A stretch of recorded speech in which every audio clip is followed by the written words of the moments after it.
आपकी सरकार को सत्ता में आए 8 साल हुए हैं। इन 8 साल में प्रशासन की सबसे बड़ी उपलब्धियां क्या हैं? मेरा ये मानना है कि किसी भी सरकार के लिए, लोकतंत्र में किसी भी सरकार के लिए सबसे बड़ी उपलब्धि जनता जनार्दन की संतुष्टि होनी चाहिए। और मैं इस बात को कह सकता हूं कि पिछले 8 वर्ष में हमारी सरकार ने प्रधानमंत्री मोदी जी के प्रेरणादायी मार्गदर्शन में, उनके विजनरी नेतृत्व में उत्तर प्रदेश के समग्र विकास के लिए जो भी रूपरेखा तैयार की थी और उन क्षेत्रों में जो अभूतपूर्व विकास किया है, जनता जनार्दन का उसमें व्यापक समर्थन प्राप्त हुआ है। और जनता जनार्दन की सफलता के समर्थन को मैं सरकार की उपलब्धि मानता हूं। प्रधानमंत्री जी जिस बात को लेकर कहते हैं विरासत और विकास के बेहतर समन्वय का, तो उसका सबसे जीवंत और मूर्त मान कोई एक साक्ष्य हो सकता है तो देश के अंदर उत्तर प्रदेश उसका एक सबसे महत्वपूर्ण उदाहरण हो सकता है। मुख्यमंत्री जी, उत्तर प्रदेश में लगातार 2 टर्म से आप चीफ मिनिस्टर रहे हैं और ये अपने आप में एक उपलब्धि है, उत्तर प्रदेश में कभी हुआ नहीं। और आप लॉन्गेस्ट सर्विंग चीफ मिनिस्टर भी हैं। तो उत्तर प्रदेश की जनता ने आपको दूसरी बार क्यों इलेक्ट किया था? क्या इसलिए कि आपकी छवि एक हिंदुत्ववादी नेता की है, या फिर फर्स्ट टर्म में आपने माफिया राज पर जो धावा बोला था इसकी वजह से? किस लिए आपको दूसरी टर्म में? और क्या, एक और सवाल इसमें, क्या आप हैट्रिक के लिए ट्राई कर रहे हैं? आप देखिए, मैं रहा नहीं हूं, मैं वर्तमान में भी चीफ मिनिस्टर हूं। और पिछले 8 वर्ष के अंदर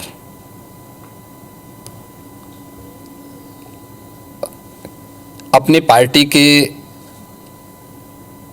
नेतृत्व के कारण, पार्टी के और सहयोगी दलों के सभी नेताओं के सहयोग के कारण, भारतीय जनता पार्टी के एक कार्यकर्ता और अन्य सहयोगी संगठनों के सहयोग से में प्राप्त हुआ है। तो ये हमारी सरकार को पहली बार यह अवसर मिला है कि आज़ादी के बाद कोई मुख्यमंत्री 5 वर्षों तक लगातार काम करे और फिर से वह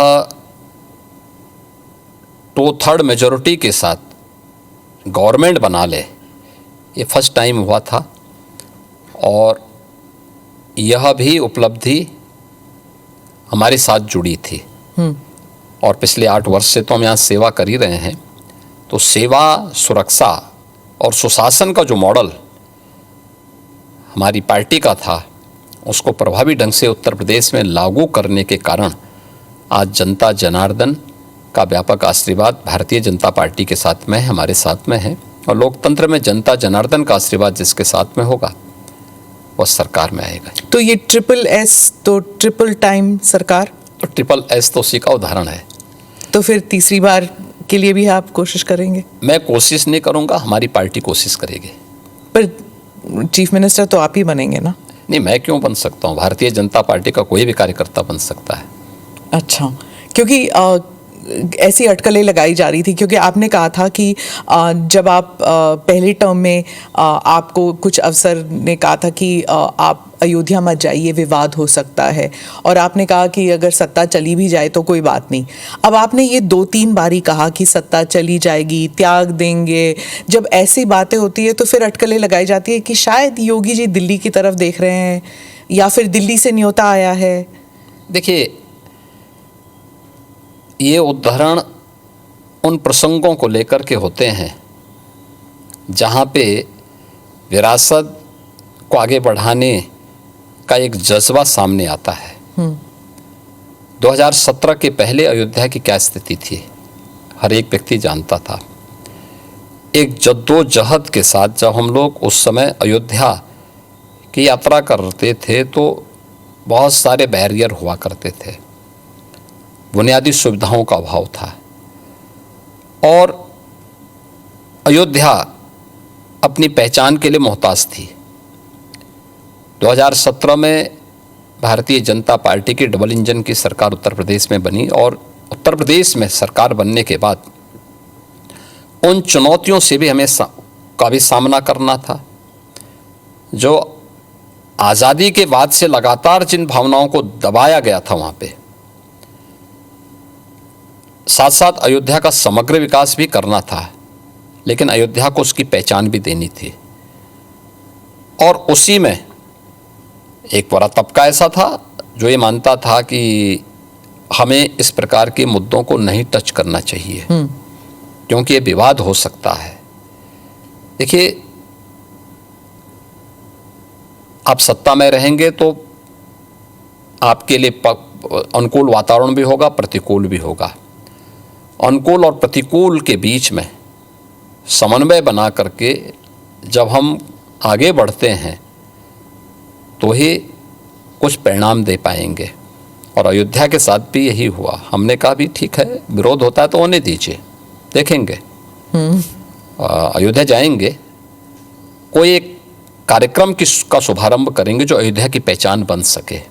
दीपावली तो अयोध्या से जुड़ी हुई थी, दीपोत्सव, और दीपावली के आयोजन को एकदम विस्मृत सा कर दिया गया था अयोध्या में ही। तो हमने दीपोत्सव के आयोजन के साथ फिर उसकी पहचान को वहाँ दिलाई।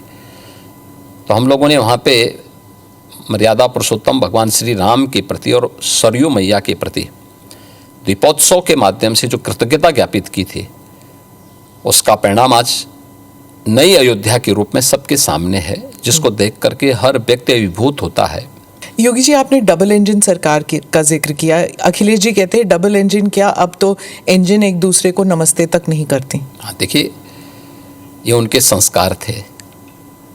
हमारे यहाँ हम विरासत को सम्मान दे करके अपनी वर्तमान लीडरशिप को भी सम्मान करते हैं और अपने पूर्वजों के प्रति भी सम्मान का भाव रखते हैं। लेकिन जिनके आदर्श औरंगजेब हों तो उनका आचरण भी उसी प्रकार का जरूर होगा, और लोगों ने देखा भी अपनी आंखों से। आप क्यों कहते हैं कि उनका औरंगजेब उनके लिए आदर्श हैं? क्योंकि वो औरंगजेब को महिमा मंडित कर रहे हैं।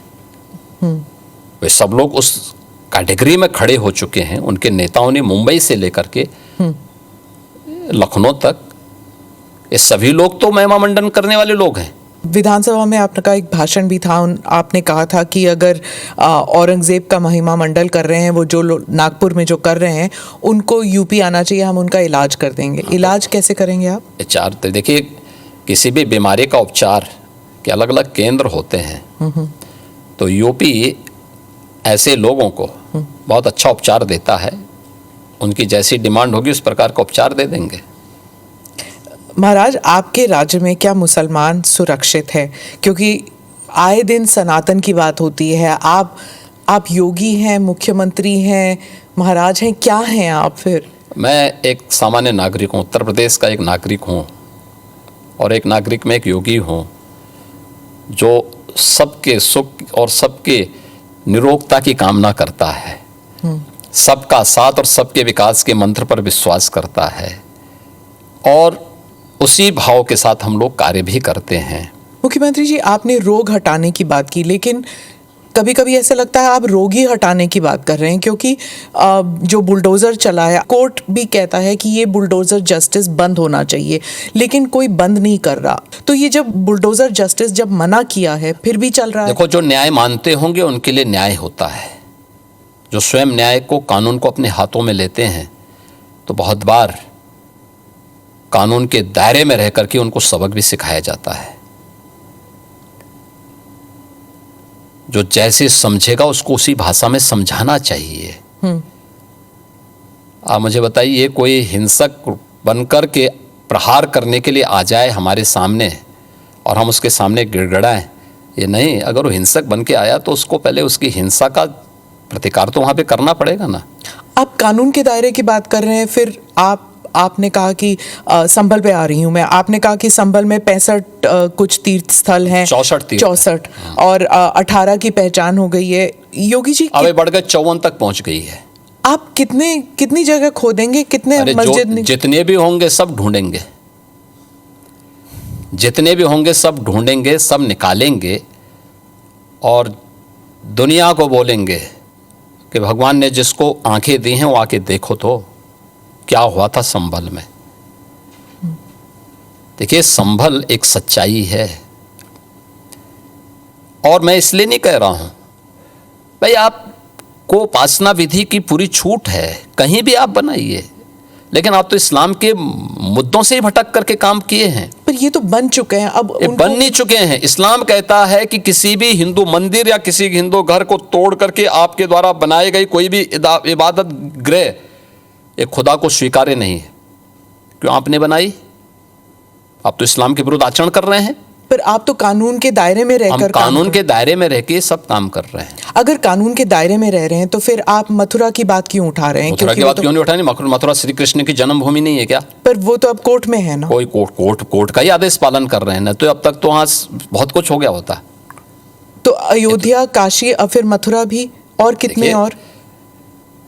आप मुझे बताइए, सनातन हिंदू धर्म के जो महत्वपूर्ण स्थल हैं उन सभी स्थलों को हमारी विरासत के प्रतीक हैं।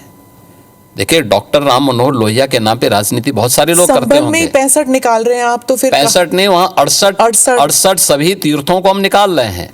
54 से अधिक निकल चुके हैं और बाकी सभी को ढूंढ रहे हैं। शास्त्रीय प्रमाण उसके मौजूद हैं, उनको दिखा रहे हैं कहाँ कहाँ हैं। जिसने भी कब्जे किए होंगे उनको एक एक करके सबको निकालेंगे। कितने मस्जिद फिर निकलेंगे? मस्जिद, देखिए सवाल मस्जिद का नहीं है, जितने अतिक्रमण होंगे वो अतिक्रमण हटेंगे।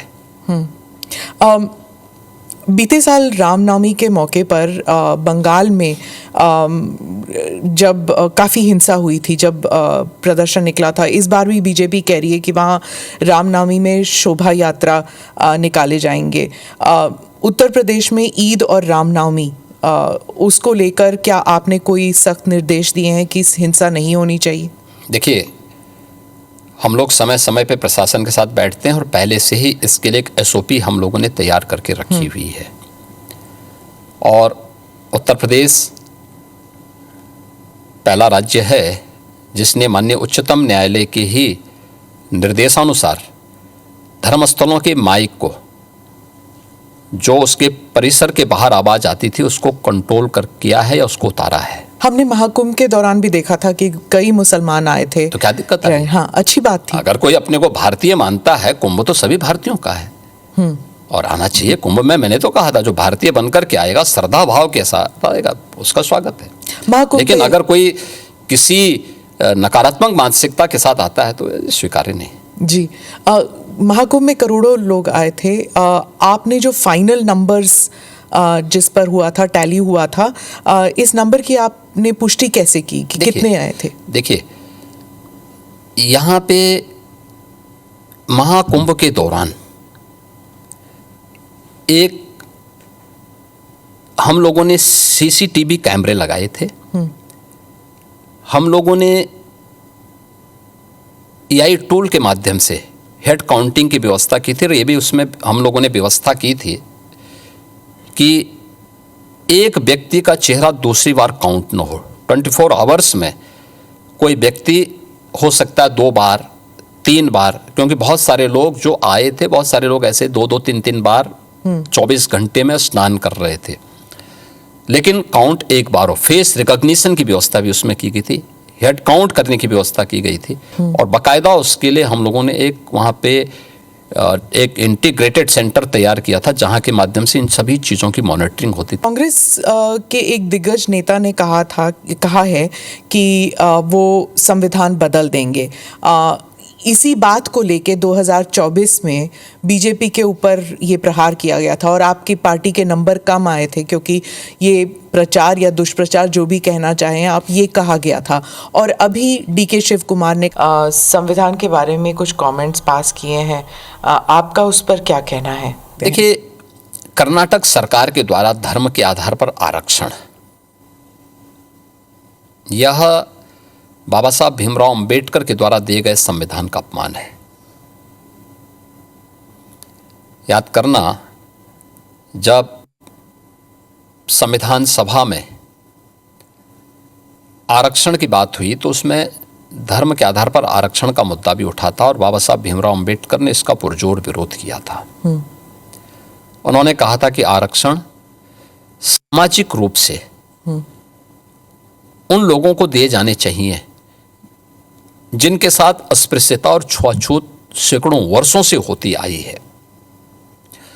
अनुसूचित जाति जनजाति के लोगों को उसके साथ जोड़ा गया था और इसीलिए भारत के संविधान ने विशेष प्रावधान करके उनके लिए आरक्षण की व्यवस्था दी। आज कश्मीर में धारा 370 समाप्त होती है। आज वहां पर फिर से लोकतंत्र बहाली की प्रक्रिया के साथ जुड़ा और विकास की प्रक्रिया के साथ जम्मू कश्मीर जुड़ा है। पंचायत चुनाव से लेकर विधानसभा के चुनाव हो गए। ठीक है, सरकार जिसकी भी बनी, लेकिन जनता को अपने आप को वहां पे उस प्रक्रिया का हिस्सा बनने का अवसर मिला ना। लेकिन कांग्रेस ने तो इससे वंचित रखा था जम्मू कश्मीर को। कुछ परिवारों को लूट की छूट दे रखी थी। भारत के खिलाफ आतंकवाद के गढ़ के रूप में उसको प्रस्तुत किया करने का प्रयास हुआ था। लेकिन आज जम्मू कश्मीर मुख्य धारा के साथ जुड़ करके विकास की प्रक्रिया के साथ जुड़ रहा है। आगे जो भी बोल रहे हैं डीके शिव कुमार, ये वही बोल रहे हैं जो कांग्रेस की विरासत से उन्हें प्राप्त हुआ है। महाराष्ट्र में ही कुछ महीने पहले एक स्लोगन उठा था, बटेंगे तो कटेंगे। वो भी ऐसे ही विभाजनकारी स्लोगन था? विभाजनकारी नहीं था। आप मुझे बताइए, यह देश गुलाम क्यों हुआ? क्योंकि जातियों में विभाजित था। अगर उनको जोड़ने की बात की जा रही है कि वे बटो मत, अच्छे के बारे में सोचो, विकास के बारे में सोचो, विरासत के बारे में सोचो। ये उछला नहीं था। ये यूपी से मैंने ही कहा था कि बटेंगे तो कटेंगे, एक रहेंगे तो सेफ रहेंगे। मैंने आपका एक भाषण सुना था जिसमें आपने कहा था कि जो यूपी का युवा है छिपता था ये कहने से कि मैं यूपी का हूँ, क्योंकि उसको एक श्रमिक के रूप में देखा जाता था, एग्रीकल्चर लेबर या कंस्ट्रक्शन लेबरर। लेकिन यूपी की जो छवि बदली है, ही सेज इट प्राउडली कि मैं यूपी का हूँ। उसके बारे में कुछ बताइए। हाँ, देखिए 2017 के पहले की स्थिति ऐसी थी। उत्तर प्रदेश का ये नाम सुन करके ही उसको किसी नौकरी के लिए जाता था, उसको बाहर कर दिया जाता था। उत्तर प्रदेश का नाम सुन करके ही होटलों में कमरे नहीं मिलते थे, रूम नहीं मिलते थे, धर्मशाला में जगह नहीं मिलती थी, लोग किराएदार नहीं बनने देते थे, लोगों को अपनी पहचान छुपानी पड़ती थी। आज मैं कह सकता हूं, उत्तर प्रदेश का युवा हो, अन्नदाता किसान हो या किसी भी सेक्टर का कोई व्यक्ति आज पहचान के लिए मोहताज नहीं है। और ये पहचान के लिए जो मोहताज नहीं है, आज वो कहीं जाता है तो कहीं भी देश के अंदर कहीं जाता है, दुनिया के अंदर कहीं जाता है, अगर वो यूपी का नाम लेगा तो लोगों के मन में, अगर वह धार्मिक आस्थावान व्यक्ति है तो अयोध्या, काशी, प्रयागराज या यहाँ के धर्मस्थल याद करके बड़े सम्मान के साथ लोग उसको देखते हैं। आप तो फिल्म जगत से भी लोगों को बुला रहे हैं यहाँ पर। हमारी फिल्म सिटी, यहाँ पे यूपी के अंदर एक फिल्म सिटी का निर्माण का कार्य प्रारंभ हो रहा है और उस पर सारी कार्रवाई आगे बढ़ चुकी है। और मुझे लगता है कि कला का सम्मान किया जाना चाहिए और कला के उसी सम्मान को आगे बढ़ाने के लिए हम लोगों ने इस प्रक्रिया को आगे बढ़ाया है। योगी जी, एक और सवाल है वक्फ अमेंडमेंट बिल को लेकर। वो संसद में टेबल होने वाला है। और आप क्या समझते हैं इसके बारे में? क्योंकि कुछ लोग मानते हैं, खासकर मैं फिर से ओवैसी साहब का ही नाम लूंगी, कि बीजेपी जो है वो इस बिल के नाम पर मस्जिदों पर कब्जा करना चाहती है और भारत के मुसलमान जो हैं अब खतरे में है क्योंकि इबादत की जगह नहीं मिलेगी उन्हें। ये वक्त संशोधन अधिनियम जेपीसी ने जो अपनी सिफारिश की है, ये आज की आवश्यकता है और इसको समयबद्ध तरीके से आगे बढ़ना चाहिए और मुझे लगता है देश के हित में भी होगा, मुसलमानों के हित में भी होगा। राहुल गांधी हर राज्य में जाके यही कह रहे हैं कि राष्ट्रीय स्वयंसेवक संघ सभी भारतीयों को एक जैकेट में एक विचार, एक सोच, एक एजुकेशन, एक किस्म से to go forward in life, एक ही रूल है, एक ही एग्जाम्पल है। और भारत में ये नहीं चलेगा। भारत में डाइवर्सिटी बहुत है। क्या एक भारत और श्रेष्ठ भारत नहीं बनना चाहिए?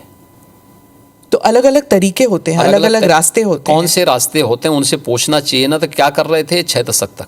इनके आचरण को देश समझ चुका है, लेकिन भारत की राजनीति में भारतीय जनता पार्टी के लिए राहुल जैसे कुछ नमूने जरूर रहने चाहिए, जिससे एक रास्ता हमेशा के लिए साफ होता रहे, अच्छा रहता है, बना रहे। आखिर में एक सवाल, आपने $1 ट्रिलियन इकोनॉमी की बात कही उत्तर प्रदेश के लिए, लेकिन पर कैपिटा इनकम अभी भी उस स्तर का नहीं है। तो ये दो जो अलग अलग चीज़ें हैं, इनको आप कैसे एकजुट करेंगे? देखिए, उत्तर प्रदेश जैसे राज्य में यह एक चुनौतीपूर्ण कार्य था और आदरणीय प्रधानमंत्री जी ने विजन हम लोगों के सामने रखा था। हम लोगों ने प्रधानमंत्री जी के प्रेरणादायी नेतृत्व में इस पर कार्य करना प्रारंभ किया। आज हमारी सरकार के 8 वर्ष पूरे हो रहे हैं और आज यह अर्थव्यवस्था 27.5 लाख करोड़ को पार कर चुकी है। यानी पिछले 8 वर्ष में, यानी जो 70 वर्षों में जितने हम पहुंचे थे उससे दुगनी से अधिक हमने सफलता प्राप्त की है 8 वर्ष में, और वह भी तब जब 3 वर्ष कोविड महामारी से जूझते हुए हम लोगों ने कार्य किया है।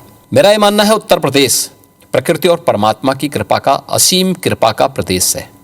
अब हमें अपनी स्पीड को बढ़ाना है और इसी स्पीड को बढ़ाने के लिए हम लोगों ने इस टारगेट को तय किया है कि 2029 में यूपी $1 ट्रिलियन की इकोनॉमी होगा और देश की अग्रणी अर्थव्यवस्था भी होगा। वो SSS वाली बात जो आपने प्रेस कॉन्फ्रेंस में की, SSS, ये SSS के माध्यम से ही हम इसको आगे बढ़ाएंगे। आपको हमारी शुभकामनाएं। ANI के साथ बात करने के लिए धन्यवाद। धन्यवाद, आपको बहुत बहुत धन्यवाद।